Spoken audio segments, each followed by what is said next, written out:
Hey everyone, we are the Book Warriors, Melissa, Diane, and we are here with Tanya Kappas. How's it going, Hi. I'm trying Tanya? to get my little nightlight in here, but I don't think it's doing so Oh, good. that's a camper. That's so cute. I Can am you in my hold it up? camper. I'm in the camper. You're in How the fun! So, I'm in my camper. okay, before we start with all that, so here's our little sign. Uh, You're our August teacher. So, yeah, so before we even start, let's hear. Are you there? yeah. Are y'all there? Yeah, it glitched out for a minute for me. I don't know if it did for her also. Maybe. Yeah. Tell us why you're in a camper right now. Because I own a camper. And I just hear we actually have a travel trailer that is like the ones in the book. And so I write here. I call it my shamper, my she camper. So Yeah. I used to have a she shed, and we sold our house during this whole COVID thing. But we had also bought property in our area on a mountainside. And so I'm like in the middle of the mountainside with a lake that looks a lot like the lake. And I have a paddle boat I hang out in a lot. And we're building the house, but we haven't started. So we moved our camper up here, and I come up here every day because we're living in an apartment, which is fine. It's just that we didn't have our house wasn't built yet. And I didn't realize that my house would sell in 3 hours Oh my after goodness. word of mouth. I didn't even put it on the market. Like I went walking in my neighborhood, and somebody said, "Oh my gosh, Tanya, I see where you're writing in this property on your camper." And I said, "Yeah, we're going to build there in like 9 months if you know somebody that wants to live in the neighborhood." So I went for my walk. I came back and I had 15 people that already called me. I had sold it by 3 o'clock that afternoon. Eddie came home from work. I'm like, "Hey, I sold the house." He's like, "What did you ask for it?" So we sold it. We moved into an apartment, and so we stay up here a lot. So I mean, because obviously, I mean, I have electricity and water and a bed, obviously, and a toilet, which is important. And so we stay up here a lot overnight. So is it close to yeah, where you're building the house? it's actually on property Oh, it's that on we're the building the property. house. I saw your Yeah. video where you were out there by your dock and you were like reminding everybody, like, what? This is like the dock in Mae West. It is. Oh my gosh. So there was a big dome house on the property that we had torn down. So, yeah. So now we're building, but we have a beautiful look of the Ohio River on Oh, the Kentucky nice. side, like upriver. So it's the Ohio Valley. But you can't, my girlfriends, they are always on their boats, and they always send me pictures of our hillside. Like, where are you? I know you're up there. That's fun. Yeah. Are you kind of nestled in the trees then where they can't see? Oh yeah, you Oh, can't see that we're up nice. here at all. Yeah, so we also have a stock pond, which is fun to fish at. So I'll ride a little. I'll go out there and fish a little. I'll pedal boat a little, and just come in and write and just eat. And I'm having coffee, of course, in my camper mug. That's cute. Oh, that's so cute. Sounds idyllic. Thanks. It is a lot of fun. It's been a lot of fun. Yeah. Okay, so before we keep going, I want to say something to people who are watching. There's a link there. If you click it, your names, we're giving permission for your names to appear right now. Everybody, it just says Facebook user unless you kind of like grant it permission. But we see all your comments, so you can keep the comments coming. We just don't know who they're from unless I don't see comments. I don't know how to do that. Is there a way? I see comments. So if there's questions, I can ask them. But okay. Yeah, everybody's saying hello from Wisconsin. Hello. So They're there over the other side. so I wanted before we start too. I don't know if you remember this, Tanya. Tanya and I have been friends a long time. How long? It was before I was ever published, so at least 10 years. Yeah. It was when Carpe Diem came out, yeah? Yes. Around then. So, yeah, you used to do jewelry, and so I have the necklace with the goat when my dressmaking series came out, and my birthstone, Mola Green gem, and then my initials. So. Oh, I still have my jewelry too. I just don't have any on. Yeah. I think most of my jewelry is in a storage unit. Oh, yeah. So when is your house going to be done? So we haven't even secured our builder yet, finally, but we do have the house plan, so that's done. And then we had to have a geoengineer come up here to see where the bedrock is, so that's done. And then the health department had to come up here to make sure that the septic is still good to use, so that's done. So we needed all that in order to get a building permit. Hopefully in the spring, fingers crossed. So you'll be in your camper for quite a long time.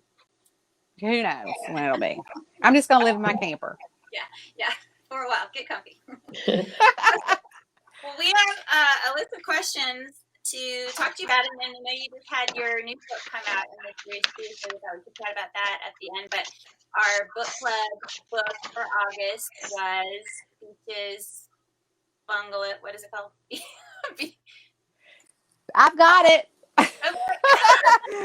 Beaches, bungalows, and burglaries. And burglaries. Okay, I knew I was missing one of the things. I love the way that you use the alliteration. For all of your Thank you.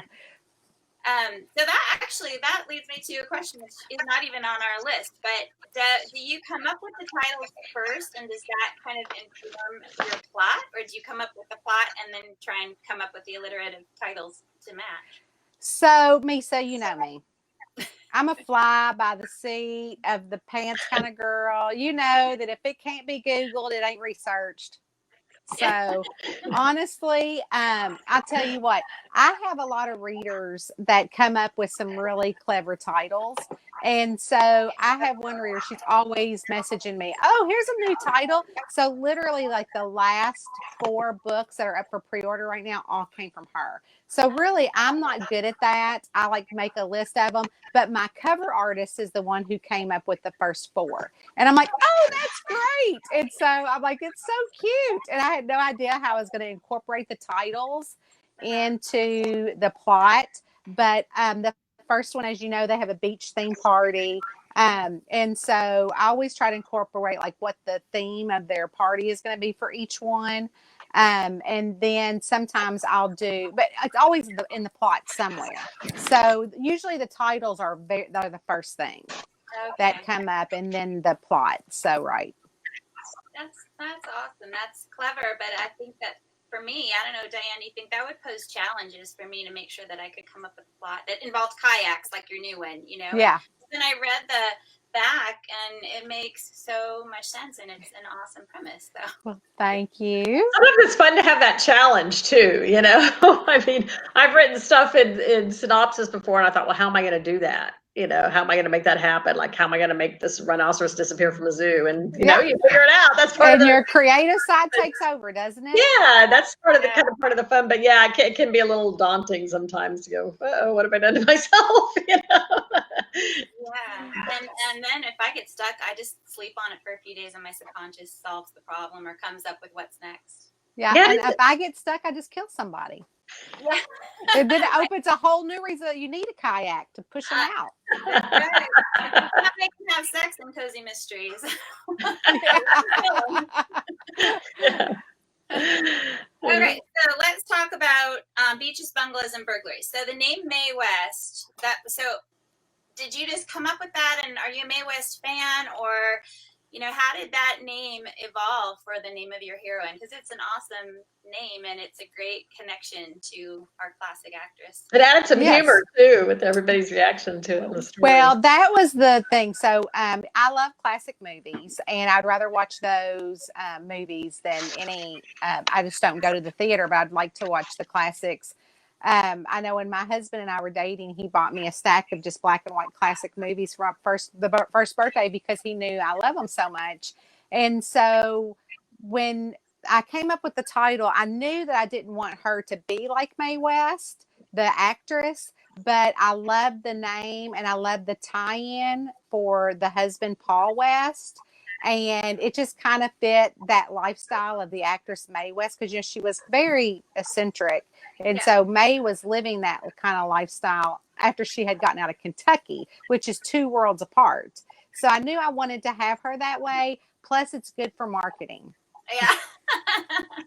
And you are. I'm always thinking of the marketing. You know, I have a great Aunt May. She's not with us anymore, but spelled the same way. And my mom found out after the fact that we had the same birthday. And so in hindsight, she wished that she would have named me May. Oh. Well, it's funny how some of these older names are coming back for women, May and Ray, and you're seeing a lot of Lucy's, little girls named Lucy and stuff Well, too. here, It's interesting. here in Kentucky, we still have old time names.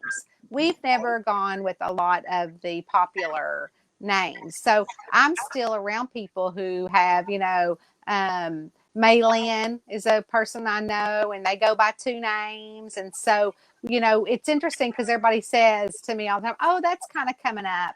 And plus, I have a pen name with Crooked Lane called Mamie Bell, and Mamie is my grandmother's name. Well, she's deceased now, but it's still a very popular name around my area. And so, I see those that people always say, "Oh, you're making the old time names come back." I'm like, no, we are all still named that.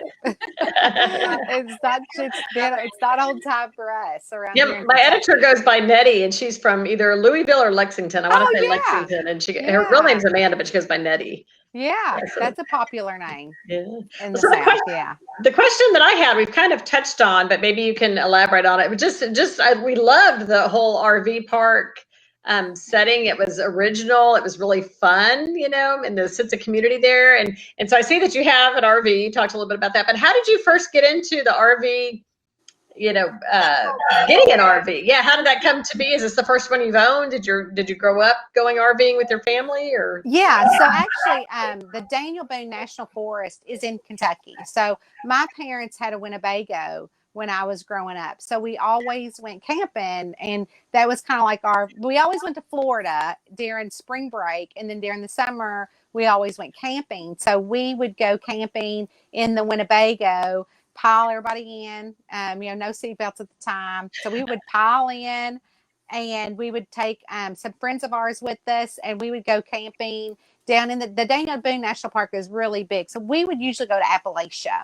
And so we would go down through there. But the RV or the Daniel Boone National Park that I write about is more like towards the Gorge or Natural Bridge, where as a college girl, I would go with my friends on the weekend. We'd go camping and go hiking and all that kind of fun stuff.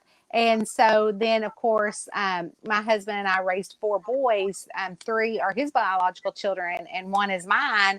And so they were little when we got married. So we used to do some tent camping and, kayaking and things like that. So when Eddie and I, in our later years now, since all my children are all out of the house, we decided that we wanted to travel a lot more within the United States. He's not really big about travel or flying or leaving the United States. He's always been like that. It was even before COVID. And so his dream was always to travel national parks and things like that. I'm like, oh, I'm totally up for it. I'm the one that can work from home. You're the one that has to go to work. And so that's why we bought the travel trailer. And now one of our sons is an architect in Atlanta. And so we are excited because he lives down there by Lake Lanier. So they have a ton of camping sites. And so we're headed down there in a couple of weeks for a few nights to spend down there. So I have a friend, Amy, so Diane knows her, who moved recently from Atlanta, and Lake Lanier is her favorite place. She goes back to Atlanta pretty frequently, and she's got a daughter over there still. And every time she goes, she must go to that lake. Is the daughter single? The daughter is single. Is she? How old is she? I might be setting up Boston here with her. I think that's like 25-ish, maybe. He's an architect. We'll talk later. We'll talk. So, yeah. So, but yeah. So interestingly enough, he went down. He had 8 job offers before COVID, because he was graduating from the University of Kentucky, and all 8 went away. So, he and our youngest Jack had moved home. And I'm like, I'm going to stay in the camper. But then we ended up selling the house, and then everything kind of worked out. Austin got this job, and we moved him down. So it's pretty new. So this will be the first time we've taken the camper to Lake Lanier. So we've been there when he moved, but we haven't stayed there. So we're pretty excited. So that's how we have a camper. So, and I have a big fat Ford F-150 to pull it. That sounds like so much fun. Is that what you drive, or is that what Eddie drives?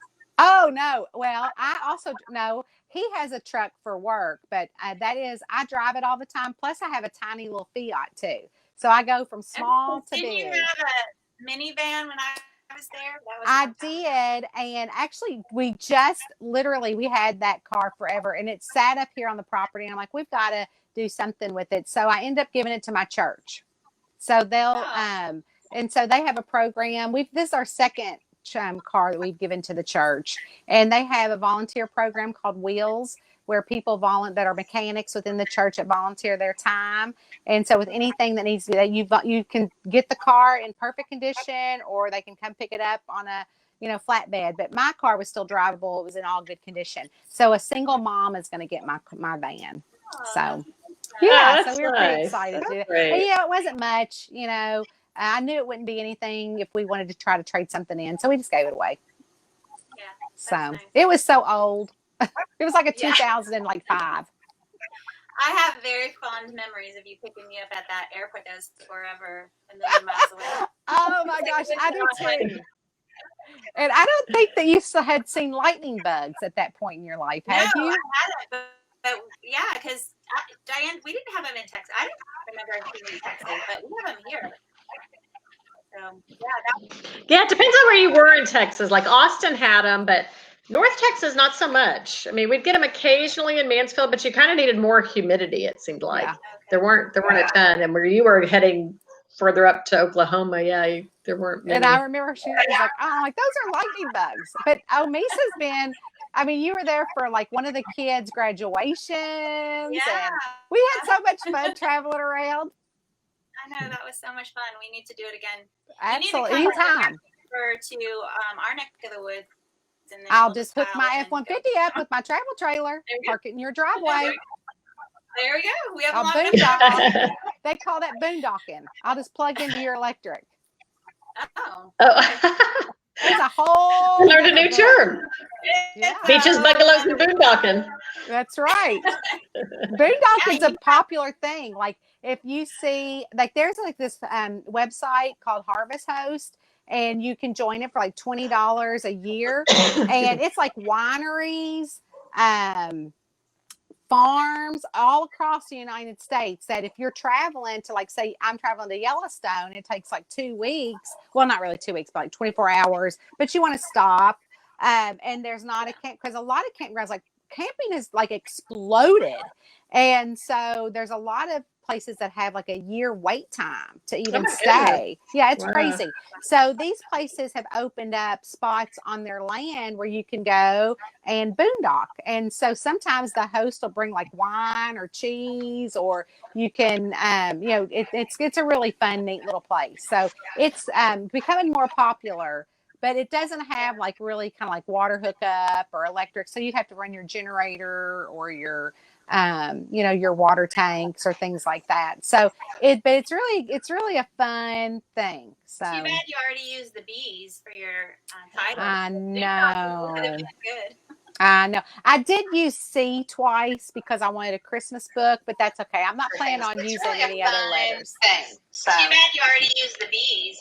Okay, so my next question is about your character Dottie, who's incredibly eccentric and fun and sassy and very direct. And so we were wondering, is that based on someone that you know? So I have an Aunt Dorothy, Dottie, and she is she's past smoking. But anyway, she was an avid smoker, and she had like the pouch with the snap on top, and she would talk. And so, before Facebook or any of that, we would talk on the phone all the time and talk about like days of our lives. I could hear her just puffing along. And so she was really eccentric, and she lived in the country. I mean, outhouse country, I'm talking. And it was my mom's sister. We had the best time. So she was really after her. But she passed away probably like, kind of like 8, well, no, more than that. I mean, probably like 14 years ago. And so she was kind of the person for that. She was very funny and snarky, and she's real country, and the way Dottie talks is the way she would talk. And so, yeah, so she really is kind of like a, that character. She reminded me of my Aunt Betty from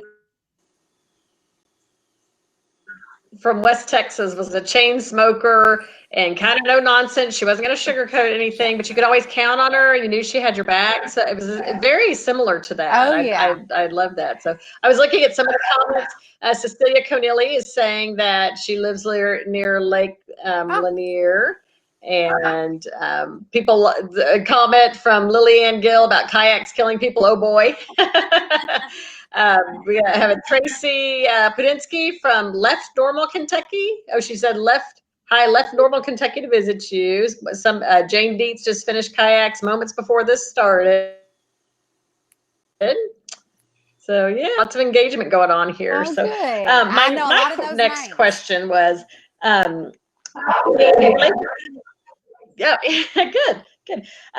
I thought you did such a good job with the relationship between May and her husband and the struggle she had with, wanting to believe him, but yet having her doubts. And, I feel like that felt very, very real. And I can imagine how someone in her situation would feel conflicted, especially, you don't know for sure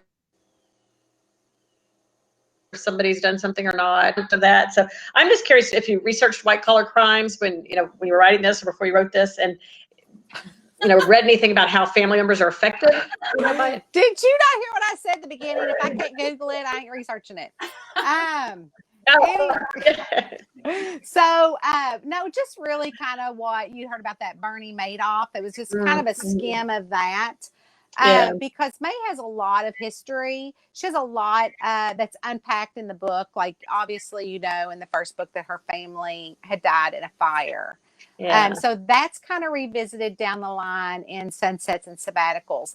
Also, her foster mother and her foster brother do come back in the Christmas book, and they end up moving to normal. So, I mean, her character arc just really continues through the whole story.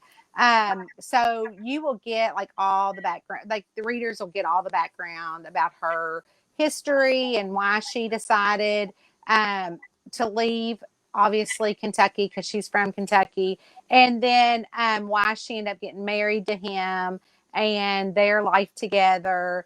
And, because he was not ever that person to her. So she was really shocked. And I know that Bernie Madoff's wife, I don't even know her name. I can just picture her right now. Like, I know that she knew what was going on, but May, literally, he kept her out of the house of everything that was going on. And so I didn't necessarily want her to be dumb. Obviously, we don't like our sleuths to be dumb, but I think sometimes love, and especially the situation she had come from as a child, really was a veil for her. And she probably knew, that something wasn't right. And, and that father figure, because he's older than her. So when I was writing her, I didn't want her to be so naive, but just enough naive that she had to grow, and that her goodness in her, when you meet her foster mother, you're going to see she had manners school. She had all sorts of stuff. So a lot of the things that she resented her foster mother for does heal their relationship. But those are the things that became who she was in book 1. She remembered those later on. And that her character grows to really appreciate and to have learned about people and the goodness of people, and how she needed to make good with the group or the community. So all of her background plays into that also plays out through the various novels or books. So yeah. So that leads to my next question which is, I mean, your books are very comedic. They're very light and fun, but you do also touch on these darker, more difficult elements. So how do you is that difficult? And then how do you manage to do that, and still keep it so light? So I know that that obviously it's a mystery. So there are dark. I mean, not all. Not all, killing people is not funny. So I try to put that Right. in there, and so it can be very serious. Obviously, it's serious, but I feel like that when I write her, that she's more serious than all the secondary characters. So she's never really funny or that way. Really, it's all the secondary characters that give the fun to the book. So I've always kept her more, on the path, the serious path. And so when I'm writing her, I know that the snark has to come from them. And I know that in the end, when I wrap up the book, there has to be something that she learns. So I think the last words of this book was something like "I'm home," or I guess I could look it up, but I think it's something similar to that, because at the end of each book, I try to give her something. Yeah, home. I was home. So I try to give her something that's nostalgia to the book, or something that she's learned about herself, or about one of the characters in the series at that time. So, I try to make each book end on a feel good, and not just, oh, this is what happened, this ties it up, or those kind of things that you see in, some mysteries, because I want that sense of community. The community is really a secondary character to me, and I write the campground as a secondary character. I write, the national forest as a secondary character. And although I'm kind of not necessarily making fun of the Appalachia, but literally that's how it is. So I know when I put that in, it'll give that sense of funny and humor to the serious side of May finding out who she really is. And her, she's 29, 30 in the book. And, as her life unfolds, as she has to start peeling off the layers of her life. So I deliberately make the secondary things the funny. But that's like the second part. Like I write the book and then I go in and add the funny at the end of that. So, because I don't want it to be hard. I don't want it to be, I'm known for light Southern readings. What was Mark Twain's quote where he said something like, thank God, everybody needs water. Thank God for water, or whatever that quote is. I can't even think of it, because he's like the water to people. Read these big mysteries or these big novels, and I'm the water. I'm what you drink afterwards, and everybody needs water. So I don't do I don't do the heavy, and I don't want to. That's not what I'm put on this earth to do. So I'm here to have one reader escape whatever they're going through, doing funny things, and hopefully, those do that. So, yeah. Did that answer your question? Yeah, I think so. You have a question, Diane? Well, mine is just going to be about Kentucky, how you chose that setting. But so now we know you live there, and the natural beauty that you describe. When I lived in Nashville several years ago, we drove through beautiful times and went up to Mammoth, Mammoth okay. Cave, and we loved it. Yeah, and my son just moved from British Columbia down to North Carolina, and he drove through Kentucky, and he said that was the most beautiful part of his entire drive, and he wants to go back. So Kentucky is beautiful.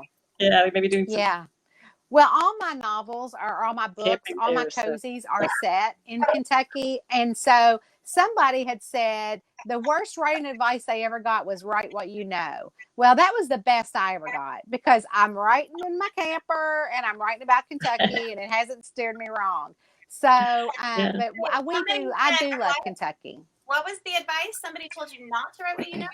Well, I've been on a lot of panels, and they're like, oh, what advice would you give? And some people say, oh, I hear you say, like, write what you know. And a lot of authors are like, oh, I would never do that. And I'm like, that's all I do. So, yeah. So I always say, write what you know. I think it depends on whether you love what you know. That's true. If you love what you know, it's fun to write about, and you really bring it alive, and you help the readers enjoy it too. And Yeah. if what you know is not good, then it's probably not going to be any fun to write. So, Well, and I do. I'm very proud of my state. I love Kentucky, and you know, I just love the beauty of it. We have all the seasons, and it's so easy to write. I mean, it's so pretty. It's just like a picture. An artist couldn't even paint it. It's so pretty. So Yeah, I had never been there until I came to visit you, and I was blown away by how beautiful it was. well, thank you. You flew into Louisville, and I had to drive 2 hours to get you. I didn't say that, Louisville. You gotta Louisville. swallow that. isn't there an S in there somewhere? Louisville. It's less expensive. It was, yeah, definitely. Because I should have put into what was closer. Well, it's a Cincinnati International Airport, but it's actually in Kentucky. I remember. Yeah, it's crazy. So, yeah, nuts. Cincinnati Romance Writers Chapter to do a talk. Yeah. Oh, we did the Lori Foster event, right? Is that what we did? Yeah, and I still do it. Yeah. And she does something really fun now. Like she picks 4 authors that are at her event, and she has a camper, and she calls them the RV interview. So last year she interviewed me in the RV. It was so fun. Yeah. I'm still there. Come on. I know. Now I'm a lot closer, so yeah, I have to do that.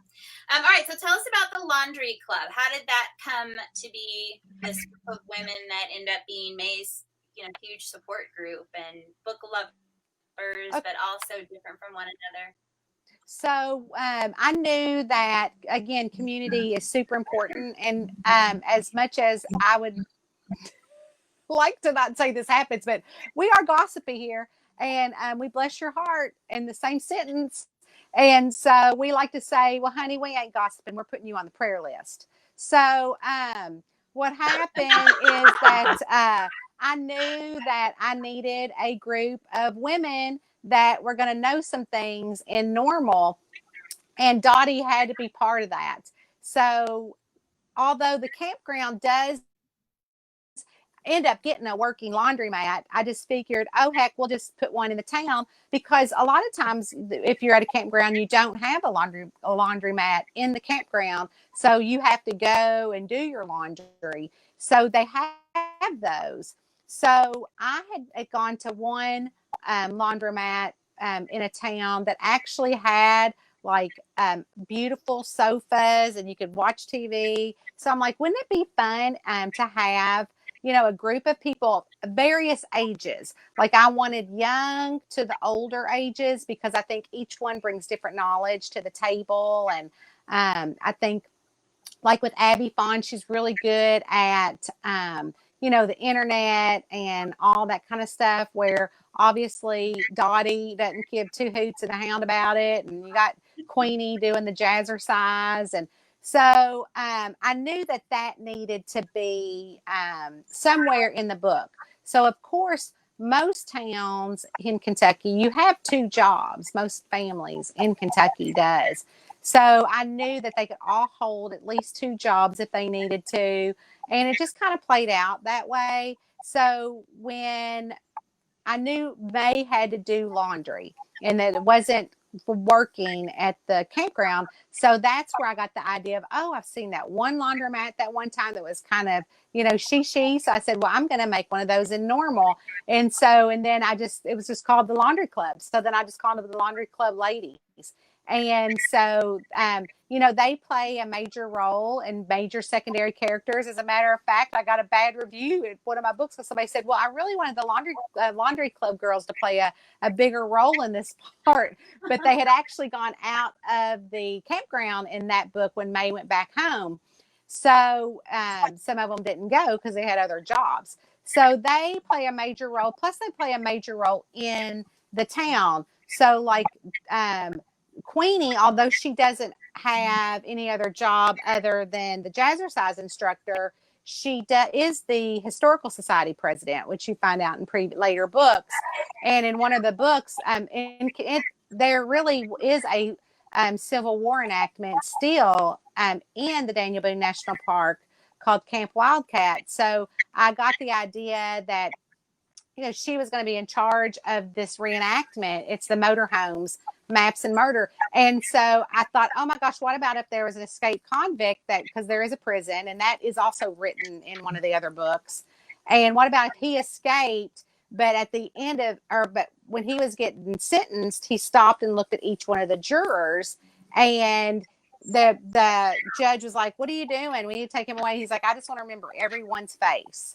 So this guy escapes, and somebody had called Queenie and couldn't make it to the reenactment. So they said, oh, I'm sending a replacement.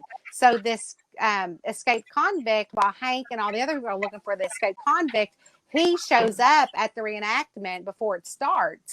And he is in regular clothes, which why is he in regular clothes? But anyway, so Queenie looks at it and says, oh, you must be the replacement. Here's a bayonet and here's some clothes. So he puts on this uniform and the bayonet, and he's just trying to get across the field, right? So May and all the other laundry club ladies are watching the reenactment, and they're like, wow, did you just see Darnell? He felt awesome. He should be an actor. Well, really, the prisoner was going through trying to get to the other side of the woods, and he stops and sees Darnell, and he's like, I remember you. You were on the jury. Kills him. So a couple of people end up dead. So later on, when they don't go to the campground for the party, May said, I'll go back to the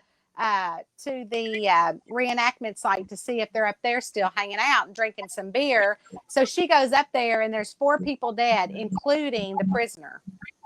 So, the laundry club ladies all have like a part in each of these books, because then, Queenie's like, oh, wait, that guy came up. I thought he was a replacement, So, and then they do go off site to another place when they are looking for gold, because the John Swift silver is another real legend in the Daniel Boone National Forest. With he was an Englishman from England that sailed over, and it was when they were taking all the land from the Native Americans, and he was bringing his wares over on the ship.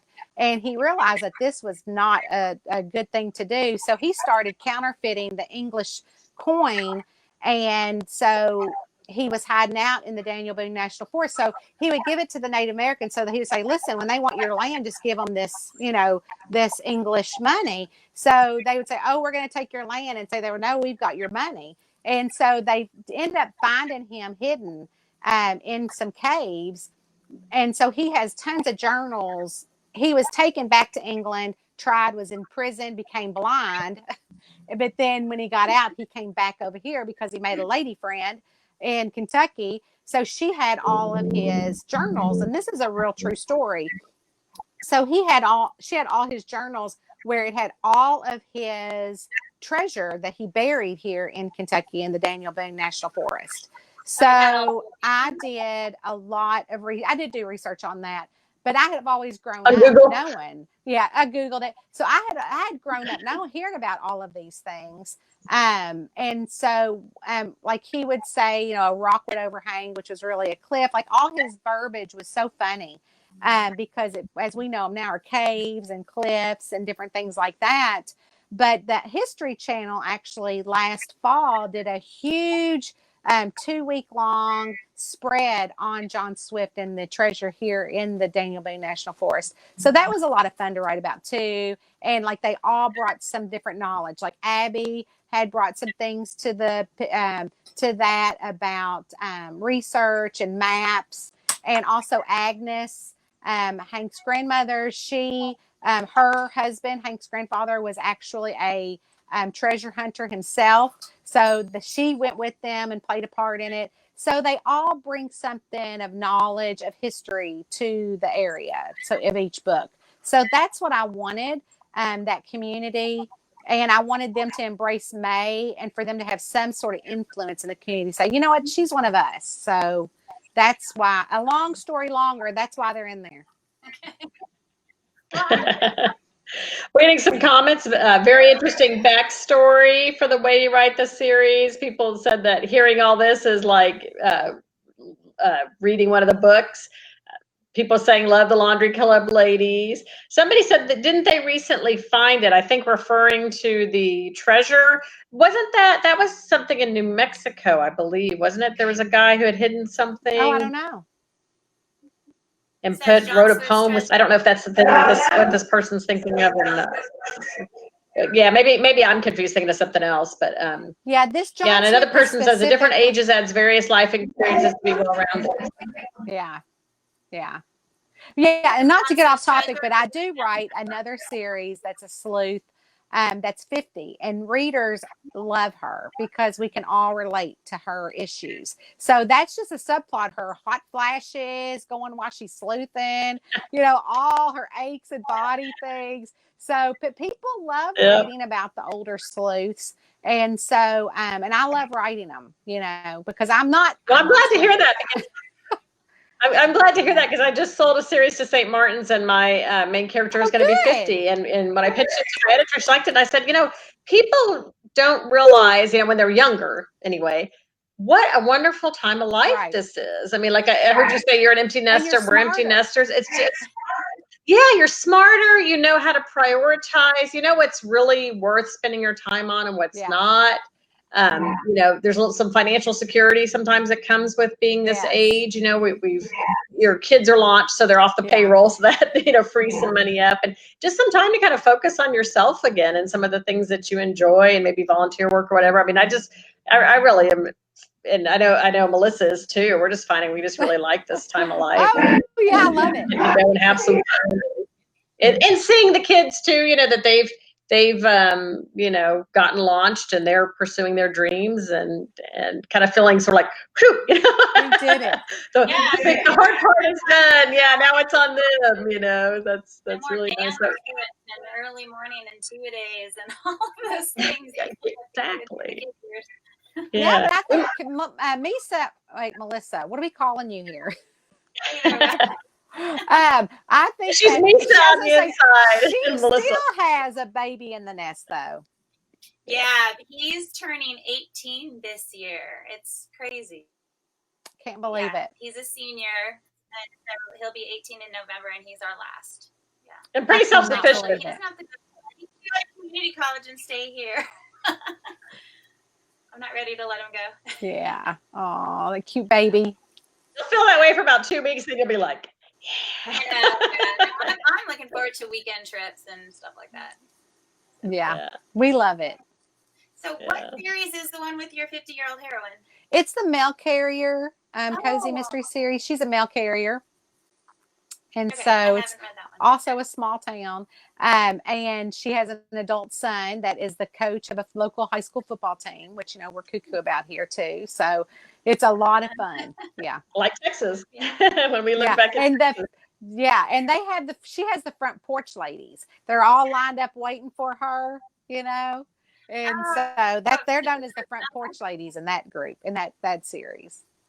We're getting some comments. I just turned 61. I love it, though it's a pain at times. And someone else said, just signed my 15-year-old up for driver's training. I'm not ready. Yeah, you're never ready for your kid to learn how to drive. It says, and a 9-year-old. No one is leaving anytime soon. LOL.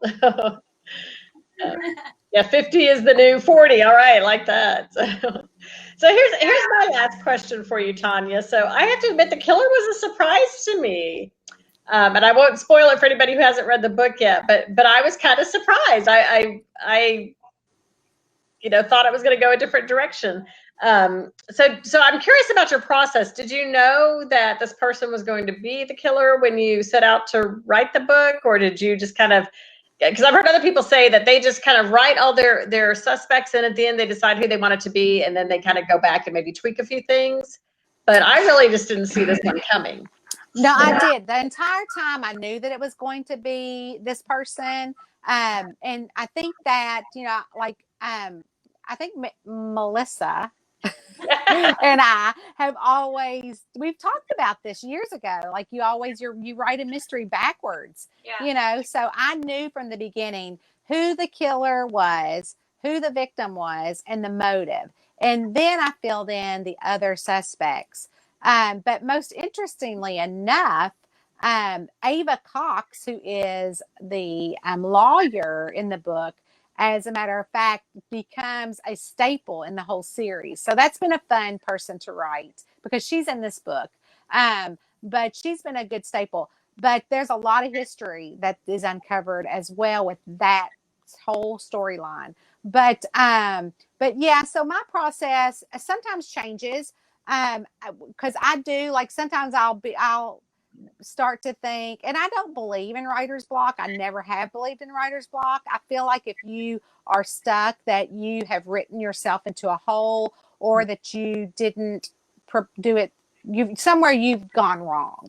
And as more as you try to put that square peg in that round hole, it doesn't happen. So sometimes I always will get up and go for a walk usually, or I'll go for a drive, but I never and then usually I'm like, oh my gosh, that's the killer. I've been writing this the wrong way. But and I've done that several times within this series, and I have gone back and planted more clues. Now I always have all of my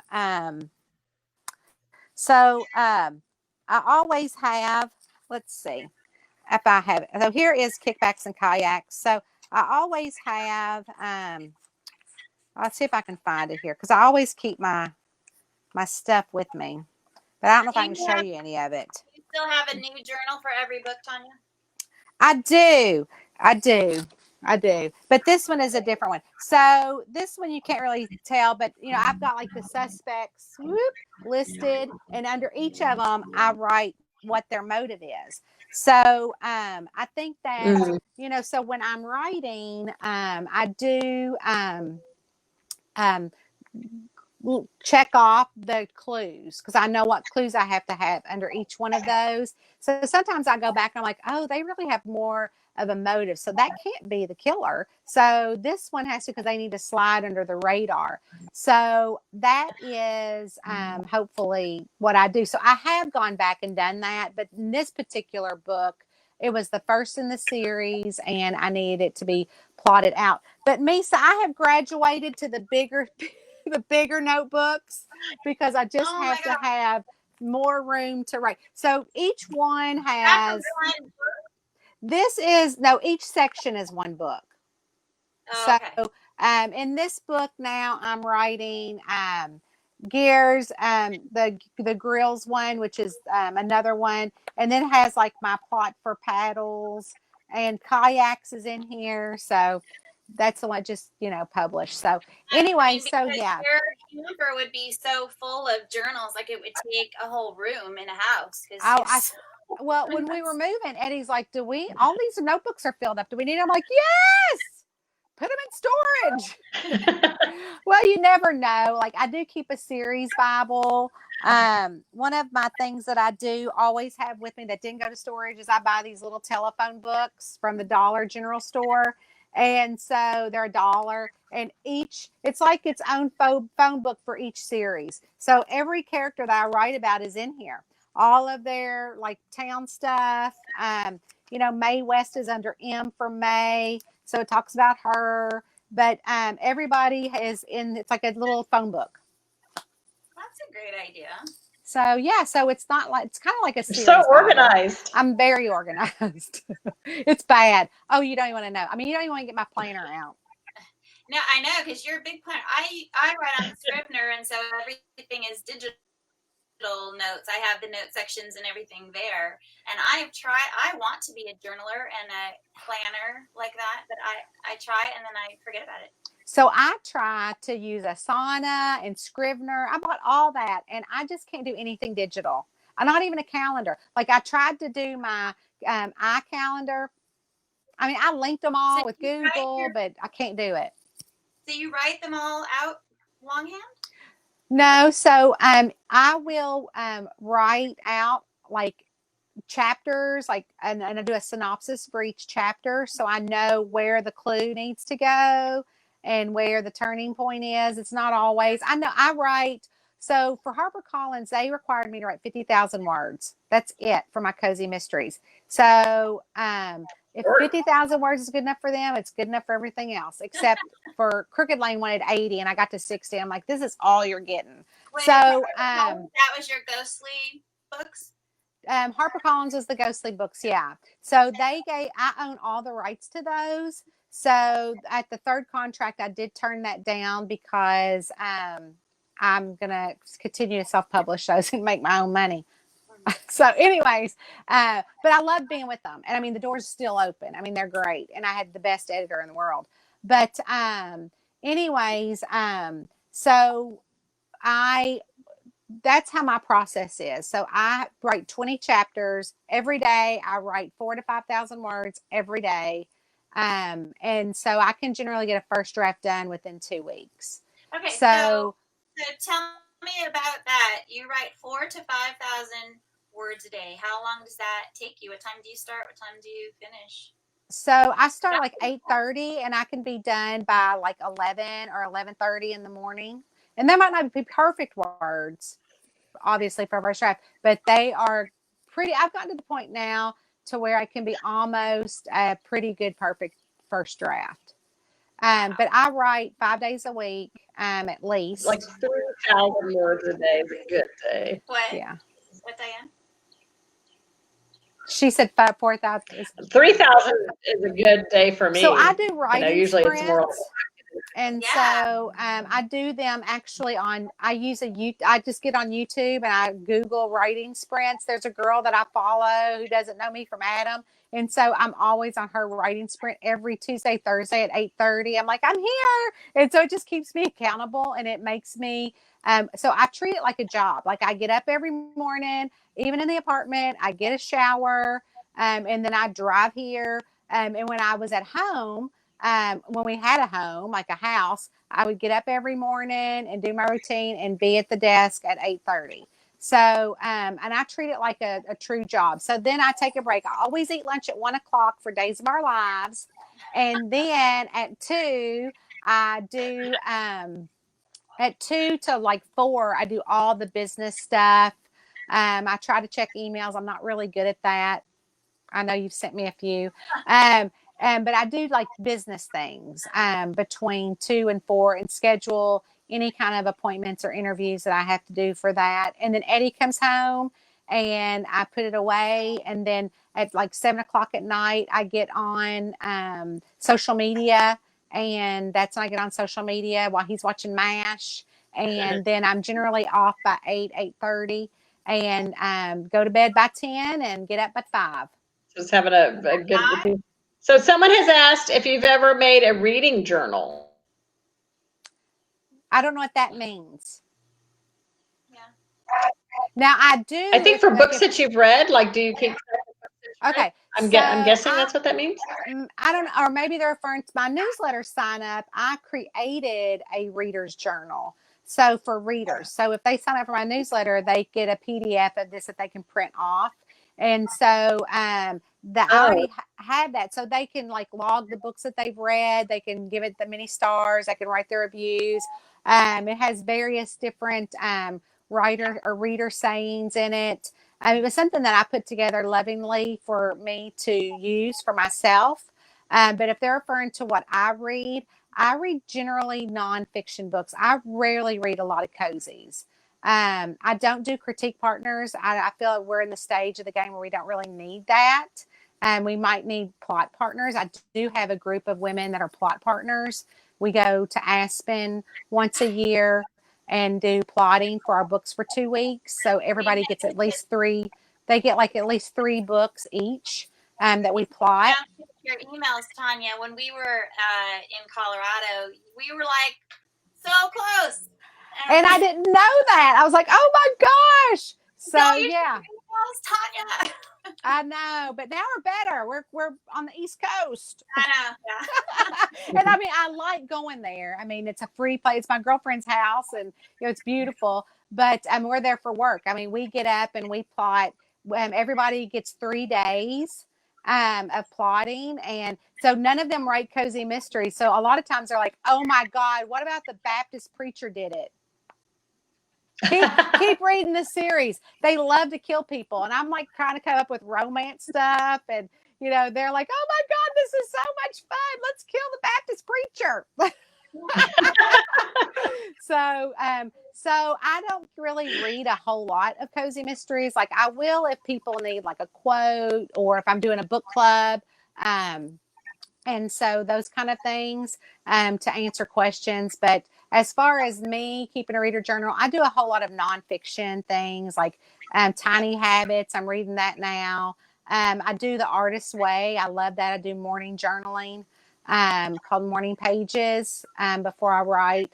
So, but as far as me keeping a reader journal, I don't. But I do give one if anybody signed up for the newsletter. So Yeah, somebody said you have a reading journal printable on your website. They Yep. pointed out. there you And go. somebody else agrees with you, and I do too. About I don't like digital. I've tried to use digital planners because I keep thinking, oh, it's easier. But I just really like to visualize something, and I like to see a whole month at a time. And yeah, Like I'm a happy planner and I do stickers. My husband's like, he sees me get out the stickers and he's like, it's craft time. So like I sticker it up and I have checklists and it just makes me feel better. It makes me feel, and I go, it's the teacher in me that I used to be. I think about the stickers. Oh, okay. You get a gold star for this. But give yourself a gold star. but honestly, it just keeps me accountable. I feel like here's next week, which is blank. I had to put out the fall stuff because I thought fall was coming. So as you see, like the little typewriters is already says it's a start and end time, and it's 30 minutes, 30 minutes, 30 minutes. So I'll do 3 sprints of 30 minutes, and I can generally get 4,000 words done, and then I can keep going to get the 5,000 if I feel like it. Wow. So when you call it a sprint, exactly what is a sprint? So writing How does that differ from? It's like the Pomodoro method. So what she did, the girl that I love, and so she's like, this Tanya girl's a whack job. So so she gets on there and she does like she sets a time, like she'll talk for 5 minutes and then she'll set the timer for like 30. So for 30 minutes, the screen is just her typing away or her looking around or her thinking or whatever. And so I write and it's just straight 30 minutes of writing. And what happens is that every day when I write, I end at a point to where I know the next scene needs to go. So I've already loosely plotted that out by doing those chapters. So like here's one, like chapter 7. So I loosely have what's going to happen in chapter 7, what's going to happen in chapter 8, what's going to happen in chapter 9. So while I'm doing that 30-minute writing sprint, I can say, oh, that's right. So, I go back and I can read this and I can continue writing. So when I'm done with the 4,000 to 5,000 words a day, and so she does that. So then she stops for 30 minutes. So then she'll talk for 5 minutes. So when she's talking for 5 minutes, I'll get up and I'll walk around and move my legs so I'm not sitting the whole time. And then she gets back on and says, okay, 3, 2, 1, we're going to start. We start again. I know where I left off. And then we do that 3 times in her group because that's all she does on YouTube. It's called live writing sprints is what I do. A lot of people do them for like that NaNoWriMo. And sometimes people aren't doing live writing sprints when I get on at 8:30. So I just Google it and then I just see a writer that has done it. And I'll get on her channel and just watch one of her old videos and do it while. So are there rules for the writing? Like you don't go back and edit or you don't revise, so you or just go moving forward on. Or something? So what I do until I finish the book, I just write it straight on through. Like I don't write a scene here to throw in here. Like I write straight from beginning to end.